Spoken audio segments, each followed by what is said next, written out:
Hi guys, welcome back to another episode of Top Table Gaming. Today I'm joined by Dan from the Drawn Combat team. Listen to their podcast if you've not given it a listen before. And I'm also here with Alex. And today we're discussing a Scouring of Cheshire event which is on in 2 weeks' time. We're here just to discuss the lists, the new edition, and also what they're looking forward to at the event.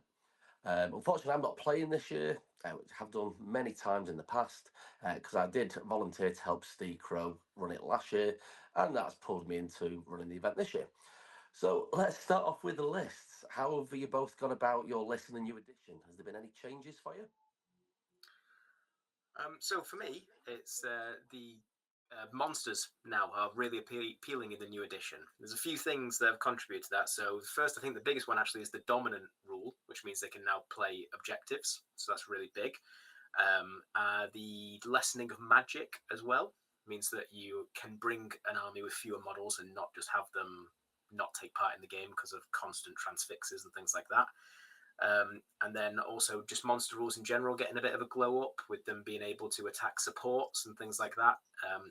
Just makes them a really good option now. So for me, I've gone for Ents. At 800 points, you get all 3 of the heroes and 3 of the regular Ents as well. They've got some really fun rules. With the regular Ents, you get to give them each a different flavour. So I've got one that rerolls wound rolls of a 1, one who gets a +1 wound, and one who gets to shoot a bit better. And that shooting actually is really good now. They've got an 18-inch strength 10 throw stones, which is insane. You can literally just be a shooting army from the back and just lob stones at things, and they die really quickly. So yeah, it's really good fun. Only 8 models as well, because you've got Merry and Pippin in there as well. So actually, on scenarios where they need to be quartered, you have to kill every single one of the Ents, which is hard. At least you're bringing Ents, especially compared to that 26 Eagle list in that 80 player tournament that we saw this weekend everywhere. Yeah, I think so. There's obviously a bit of give and take for the Ents versus the Eagles, because the Eagles obviously are way more maneuverable, right? They've got that 12-inch fly, but the Ents kind of outstat them everywhere. The higher fight, the higher strength, the higher defense. Yeah, it's toss-up really. I think it really depends on the scenario. If you end up against them on like Reconnoiter or something like that, I think that can be tough, because they've got enough Eagles that they can just send a few off and then fight it out. And destroy the supplies is tricky as well. But if the dice go in your favour, neither of you have got re-rolls. Once your might's gone, it's gone. So it's a bit of a dice game. But yeah, the Eagles are really good as well, for sure. What about you, Alex? I'm with Dan on that. The monsters I've had a bunch, like saying, dropping. It's also the fact that they've D3 to the fight value instead of D6, because that's where monsters struggled as well. It's like, oh, I've got a fight 5 model. You'll fight what, 8? 4+, I outfight you. It's like, so yeah, I've deviled in myself in Arno a few tournaments, and they're good, but with nothing higher than a fight 5, and you're dealing with monsters, it's just like there's nothing you can do. So for myself, I'm taking Battle 5 armies. It's mainly Iron Hills, but I've taken Gwyer with an extra bit of punch in it. At least it's not a full Eagle list. No, I don't think, like, unlike Ents, I don't think Eagles, my opinion is that they'll top it like 600-700, and then after that, I agree there. Because compared to Ents, the difference we will have is Dan's Ents will have 7 points of might, gets 3 heroic moves, whereas the Eagles are stuck with that 1 scream, 3 might, and that's it. So, but someone might take him for the fun of it. That'll be fun. Yeah, I think we'll see a couple of them. I don't think it'll quite be 32% of the field. No. Well, that's the good thing about having large point games. It does generally spread out the armies people bring. Yeah.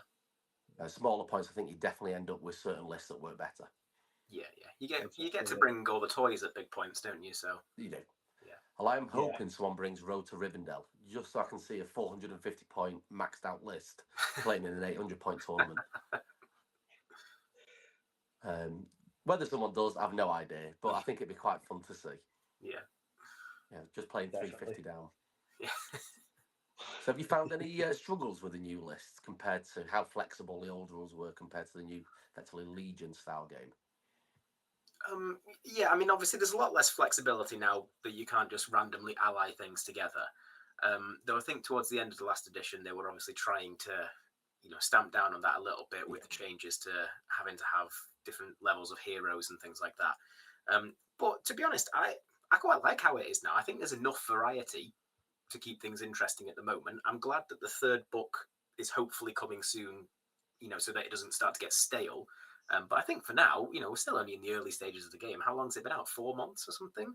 Yeah. I think there's plenty of variety as there is for now. But nobody knows what's good at every points level, right? Yeah, there's some lists that are, at certain points levels particularly good. But that's the great thing about the game is you play from 400 all the way up to 800. There's so many different metas going on. Well, I was hoping the third book would be out before the event. It's looking very unlikely now with submission in next week. So 7 days. Yeah. Hey ho, we'll see what it brings. It'll be interesting to see. Well, that's it. Alex? Yeah, no, pretty much not got much of a problem. Like I say, for me, I had Khazad-dûm, so my Khazad-dûm's now sat in the corner, can't be used. I have nearly everything from Moria. Played Depths of Moria quite a bit, so that most of that's been benched. But it's encouraged me to paint more and build more factions, so I've got more of a variety myself. I see it as a nice little obstacle where I've got to actually get the brush back up and motivate myself to paint more.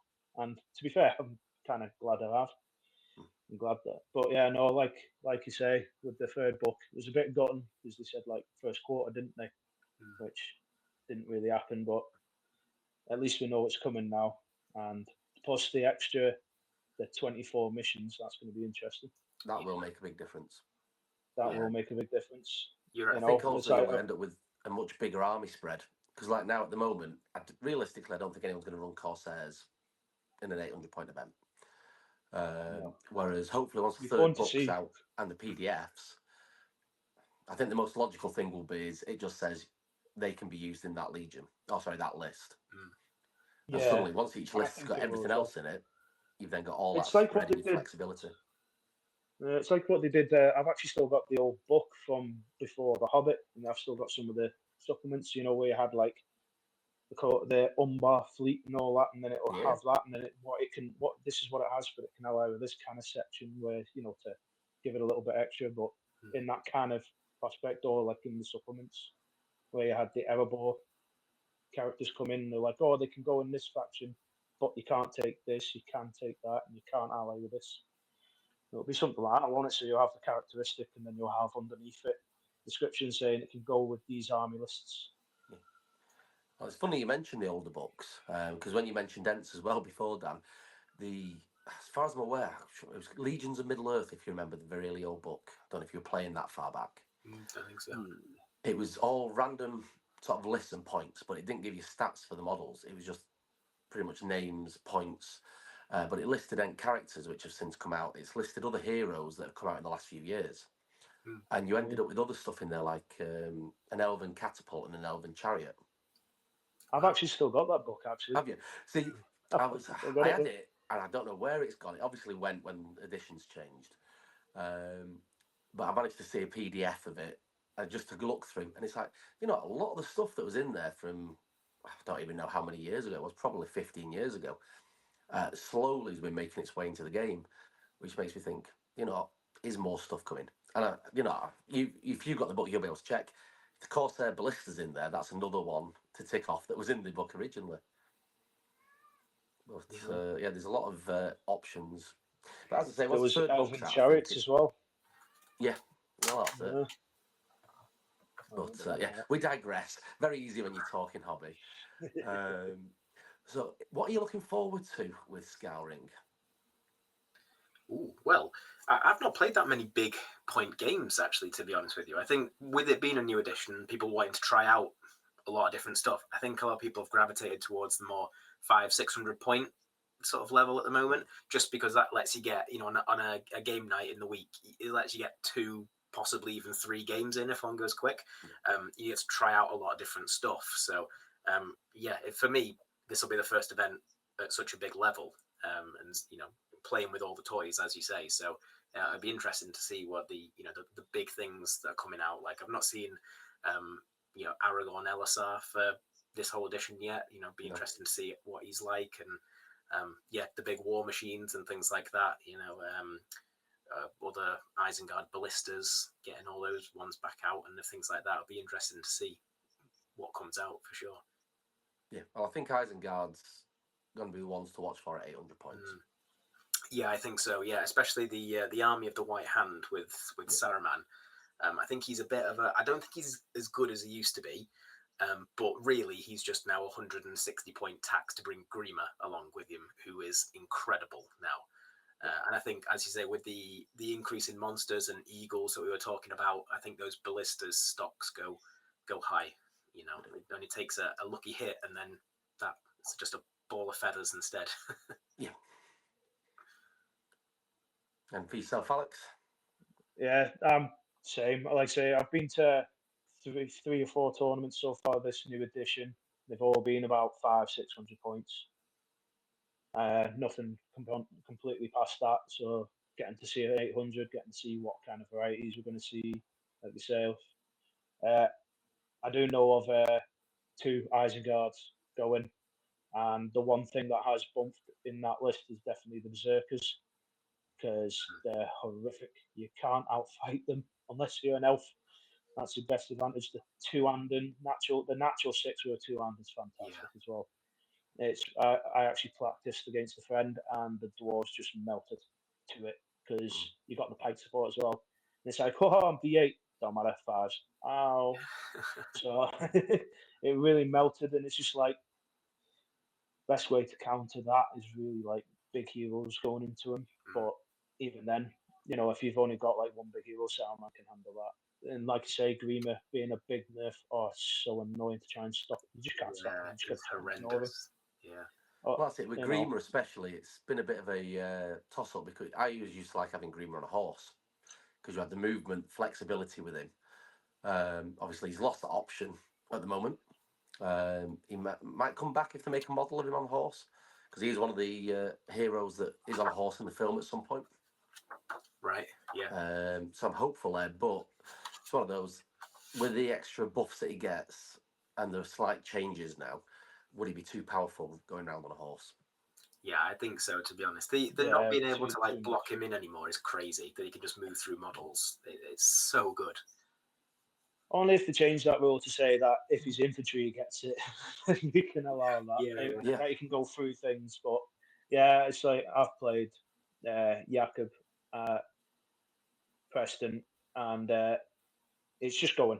You just literally use him to move in front of like a hero you want to slow down. It just slows you down because you can't engage him. You've got to go right round him, and it's just like that drops at least 2-3 inches off you. You're moving half pace. It's just a nightmare. Yeah, he's got. I mean, like 3 Might Heroes. Again, they get to call 1 heroic a game. That's it. Like that's just crazy good. Crazy good. Especially when you're at a vital point in the party and they turn around and go, "Oh, I'm going to use the plenty," and you're there with like 1 point of might stretched across the board. You're like, I don't have enough to call a move. I'm pretty much in a dead zone now. Yeah, absolutely. That's where good armies are hoping they've got Gandalf in it. Yeah. Counter to him. Well, that's it all in a few ways. Well, yeah, you've got most of the wizards capable of taking care of him, but for the others, they just slowly cry. So are there any lists that you're hoping you want to play or that you don't want to play? I don't want to play the ballistas. They will make short work events. I don't want to see that. But actually, I was looking to see if I could find any really filthy lists. There's the only list I could find that it doesn't have a bow limit anymore is Rangers of Mirkwood. So at 800 points, you can bring 40 bows with you, when just stand at the back and there'll be nothing left by the time you get to them. Well, I've played them at 700 and it was painful. Yeah, I'll bet. So I'm sure we'll probably see at least one of them. Yeah. It's like you're playing 40k at that point, right? Yeah. Running across the board, just watching your troops getting whittled down. Once you're in combat with them, they go down dead easy. Yeah. It's just making sure you get into combat. That's the problem. Yeah, get in there. Yeah, absolutely. And yeah, you're just going to hope for the hopefully a terrain mission heavy where boards. forces him to move. Yeah. Well, that's like you say. I think, I do think actually that we are in desperate need of some new missions, like we were talking about before. I just think there's not enough variety at the moment. So yeah, it'll be good when. I think if there's 24 missions, I don't think you can bring a skew army like that because there's too much variety in what you need your army to be able to do. But with the 6 that we have, it is viable to just bring 40 bows, sit at even in recon, you just sit at the back, melt everything, and then walk off the board. So yeah, but hopefully that book will come soon. I think it's siege engines in general for you, isn't it? Because obviously, if you play Dale, same issue. Yeah, I think if anyone takes double Mordor catapult with trolls, that's going to be even worse. Yeah, that reroll. Yeah. And hopefully I've not seen many of those about. No. I don't think they're super good, to be honest with you. But yeah, it only takes a couple of lucky hits, right? And then you a pile of twigs. Well, because of the troll, it gives you a bit more of an advantage than some of the others. Yeah, absolutely. Yeah. Actually, it's funny you bring up Dale. That's what I meant to say when we were talking about Grima. Because obviously Dale is one of the new hotnesses as well, but Grima's so good against him because instead of following the hero around, you just stand him in front of the wind lance, and they can't fire then because it's a friendly model and you'd be in the way. So exactly. I never even thought of that with good siege engines, but yeah, it's crazy. Would the same happen with your Ents as well? If he's in front of them, you're throwing stones. Not sure because they're large targets, so I don't know if that means maybe they can see over him. I'll have to check that before. Yeah, I don't know, to be honest with you. Let's hope we don't play against Grima. Yeah. What about you, Alex? Anything you're looking forward to? I'm looking forward to just seeing the variety in people's minds. What they're bringing and that. It's like, for me, so far I've been testing this list for a few weeks, but the one thing is, it's like something that can punch through the armor pretty much does my listing. Because it's mostly heavy dwarf army that grinds, and I've got 3 big heroes to do most of the punch. But if I've gone up against Sat Grima with Berserkers, it's just absolutely devastating to deal with. You can't burn through your might. The only thing I've got to try and rely on is because I've got Thorin, it's getting him in the charge so I can at least get the 3 heroic. But if he's winning the priority, you don't want to burn the might that much because it's too much, so it slows you down. But no, for me, monsters will be a bit of a challenge because obviously they go through the armor. But I've got the hitters, hopefully, to counter that. That's what I'm gambling on. But it's all down to scenario as well. If it's that's it. And I think to the death against Dents, I don't think I'll like. I think definitely with Scouring, because of all the tables, it's a mixture of scenario, the army you're facing, and the board.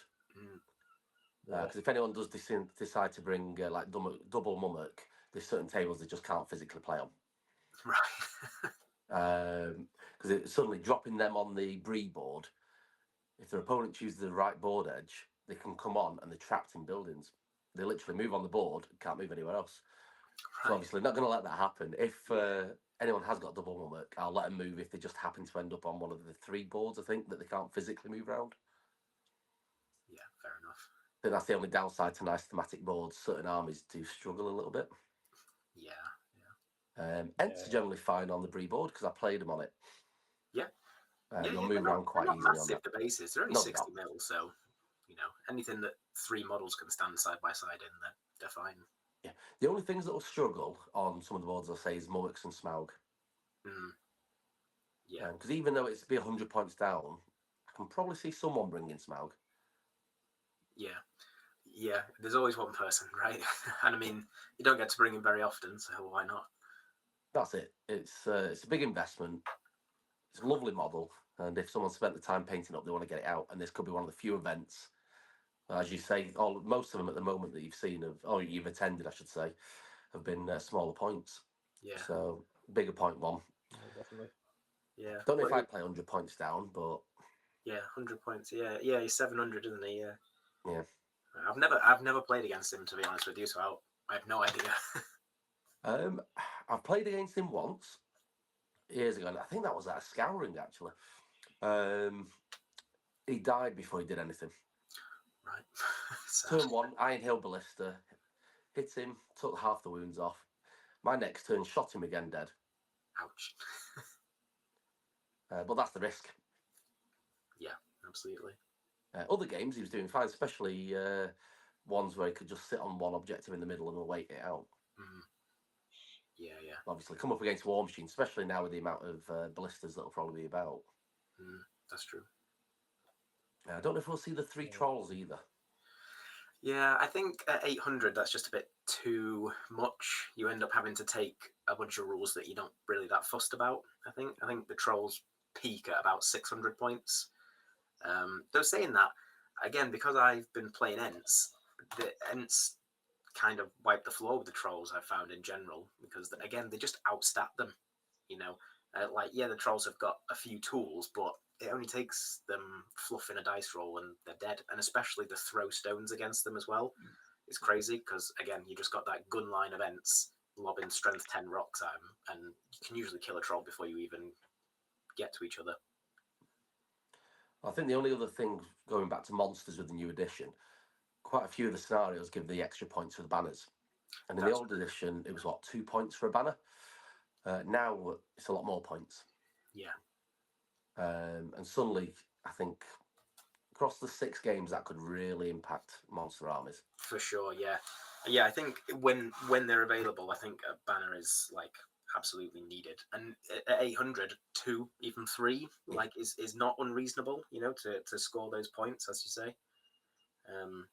It could be up to, I think it's up to 4 points altogether in some scenarios. Up to 4. Yeah, 20% of your points in that you've not got. It's a big swing for sure. Yeah. I mean, I'm taking a risk of not actually taking a banner in my list. Really? Okay. Yeah. So I've only got the natural banner ability for the dwarves through throwing, but it's not an actual banner. Right. But I have played with it, and I did face an Ents, and I got lucky because it was veto, and I managed to get Storm the camp. And I had Arnor, and I literally ran up the board. But as soon as I got halfway, my leader and the banner just went, "See you later," and just ran the opposite way because there's VPs there. Yeah. Can happen. That's why I'm gambling with the Gwyer on my strat. Is I've got that aerial threat with a heavy hitting punching dwarf line. If I get the right moment, get the right time, and I can go pinching off banners. Yeah. Nice. But because one thing I've noticed is people concentrate on that part quite a lot. So, if you've not got it, you don't have to worry about it. You've just got to get theirs. I mean, the barge is really strong now. If the spear support and you've got a 3 line that you can barge, because the person that's fighting in the spear support counts as the barge as well.